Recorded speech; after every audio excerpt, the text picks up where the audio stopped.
let's just hit the highlights. He got his PhD in 1966 in experimental psychology. He spent 15 years as a city councillor. He was the first president and CEO of the Canadian Urban Institute, and has spent the last 16 years as a transportation consultant, primarily to the OECD, but also to governments in Canada, Austria, the Netherlands, the US, and private sector clients in Asia and the US. He has been the author, co-author, and editor of 14 books.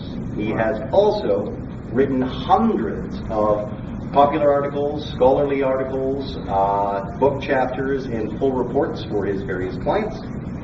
And as if that wasn't enough, he was also the president of the Federation of Canadian Municipalities. Quite a curriculum vitae. Now, we actually tried to get somebody of greater intellectual power this evening. We wanted to get our stellar new mayor, Rob Ford, to come out. But apparently he's busy right now writing a book that he's got to get published before he starts speaking to us again. So we had to take second place. We had to get Richard this evening. Richard's latest book, which, by the by, you can buy, and it's called Transport Revolution: How to Move Freight and Oil, How to Move Freight and People Without Oil. And it's well worth the read. It is both proof and prescription for what ails us. And of course, what ails us is fossil fuels, both from the point of view of what they do in terms of environmental degradation and climate change, but also from the point of view of depletion. This past week, there was two stories on the peak oil front. There was one from the IEA. Their executive summary came out for their World Energy Outlook 2010. And if you go to the oil drum, it's a really good place to very quickly find out how to read between the lines of these very long reports.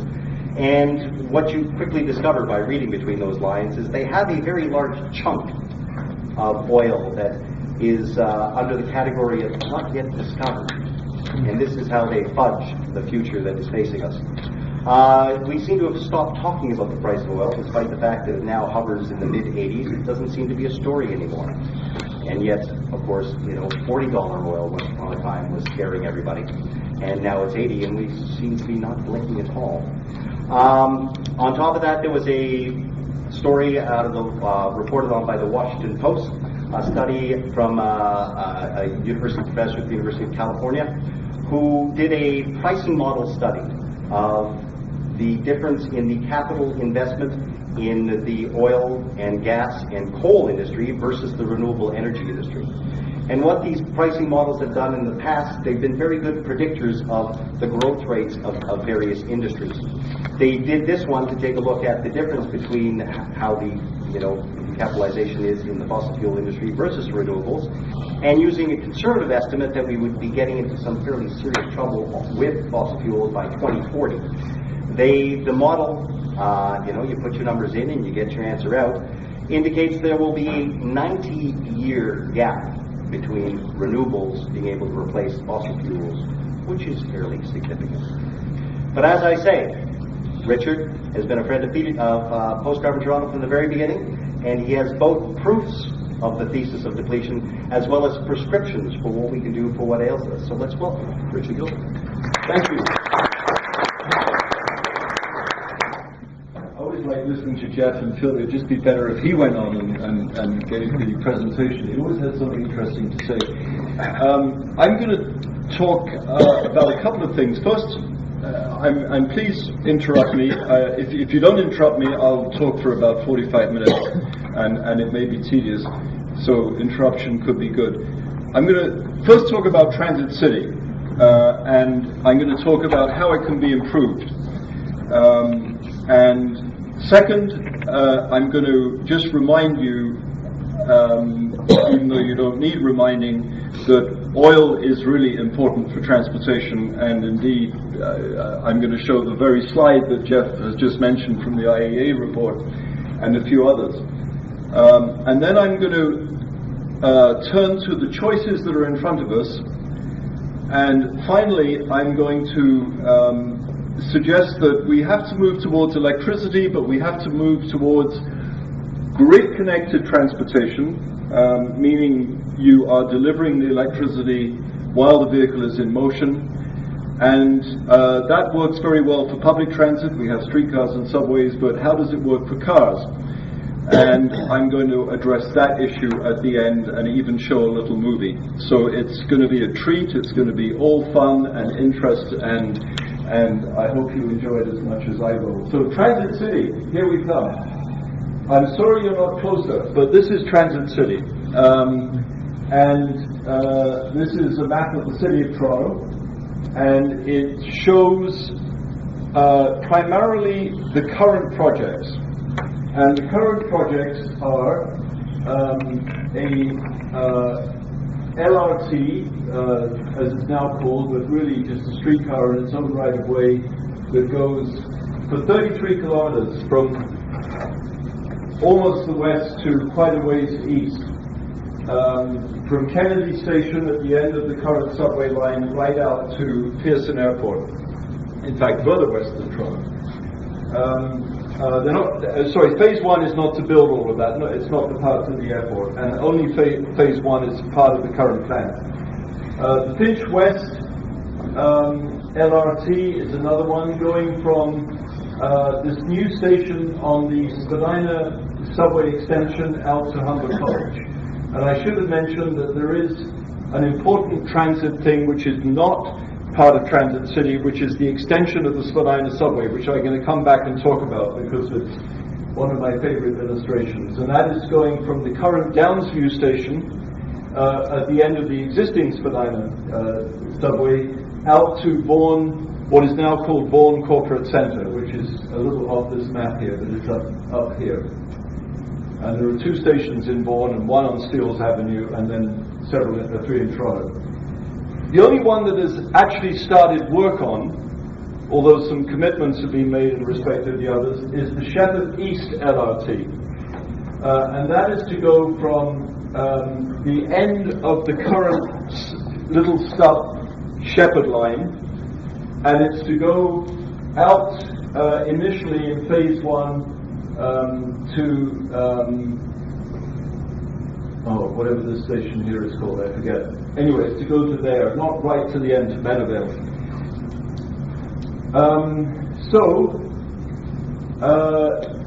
The other things that you see on there are to come later, after 2020. Except for the Scarborough RT. The Scarborough RT is this near subway thing that actually is elevated, that goes from Kennedy Station out to Malvern. It goes out to, somewhere out there anyway. And it needs to be replaced. It was done in the 1970s, and it's worn out and expensive. It always was expensive. It was more expensive than the subway to build, even though it carries many less people, and more expensive than the subway to operate. And that is to be replaced by an LRT, that blue line there. So those are the ingredients. The other things you see on there: the Malvern LRT, the Jane LRT, the Don Mills LRT, the Waterfront West LRT. That is turning the bit from Exhibition West, linking up with the Queen somehow. It's not really well defined to be an LRT. And also this part of the Finch, east of the Finch West, the proposed Finch West station, this extra bit on the end of the Shepherd, this extra bit on the end of the Scarborough RT, those are all to come later. So that was a bit of a muddle, and it'll become clearer again when I show the next slide, but I just want to stay with this one for a minute. So here are the costs of these things. Richard? Yeah? And also from James Street out to the airport, that's a later phase. Yes, that's a later phase, yeah, right. So here are the costs, okay? So this one here from Finch Station is, I've given two costs. It's 75 million a kilometre in actual dollars, but that is quite late in the program, and when you pull it back at 4%, it is 49 million. Because if you're spending $1 8 years from now, you have to take into account inflation or something like that, the cost of borrowing. And I've used an arbitrary 4% per year. It may be, nobody knows, it may be less or it may be more. The Shepherd East is under construction now, although some of the money will be spent later, so the difference is 86 million a kilometre or 78 million a kilometre. The Scarborough RT is a huge cost. It is $219 million a kilometre, although if you bring it back to 2010 dollars, it's 152. But that 152, except for the Eglinton line, which I'll come to in a minute, is higher than anything else in the world has ever. In other words, the Scarborough LRT is the second most costly thing that's ever been constructed that is called an LRT. But then I'm coming to the absolute prize, which is the Eglinton one, and you can count that in two ways. There is a surface part, which is this part from here to here, and this little stub there, and that comes out at 80 million a kilometre, and or 64 if you bring it back so they're all in the same US dollars. And then you have the tunnel part, which is $458 million a kilometre, coming back to 361 per kilometre if you bring it back to 2010 dollars. And I want to just point out straight away that the cost of this tunnel part there at $361 million a kilometre is higher than the cost of the Spadina subway extension, which is very close. I can't get an exact figure on there because I don't know the spending plans, but it is very close to $300 million a kilometre. And I would compare that with the Shepherd subway, this one that was built and completed within the last decade, which actually cost $200 million a kilometre. And in fact it costs less. It costs $167 million a kilometre, but they were using trains they already had, and if you factor in the cost of trains, it comes to about $200 million. So this Eglinton thing is just astonishing, and the Scarborough RT is just astonishing. And in fact, the idea of putting streetcars along many of these routes is just astonishing. And it seemed to me that you had to reconfigure this because it wasn't making any sense. Not much was getting built by 2020. That it was just ridiculous, and yet you were constrained by the fact that they had done two things already. One is they have ordered the streetcars. They've ordered the vehicles for all of that phase one stuff. And the second thing they've done is they've ordered the tunneling machines for the Eglinton tunnel. Okay? So what I wanted to do then was to do something more rational that was within the constraints of what is already committed. And they had already started the Shepherd East. Okay, that work has already started on that. Work hasn't actually started on anything else. So, what was my magic ingredient? Well, my magic ingredient was trolley buses. Okay, this is a Vancouver brand new, well, 2 years old trolley bus. They have had trolley buses for years. They have just renewed their whole fleet, 188 single ones like this and 40 articulated ones, which are actually a bit better deal.